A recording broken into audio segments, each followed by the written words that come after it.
ആരാ? ചെവി കേക്കില്ലേ? ആരാന്ന്?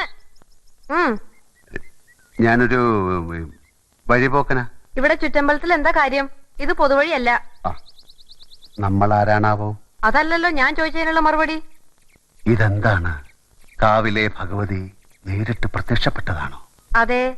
അല്ലാന്ന് തോന്നാൻ മാഷ്ക്ക് ഭഗവതിയെ മുമ്പ് കണ്ട പരിചയമൊന്നുമില്ലല്ലോ. ഉവ്വോ? സത്യം.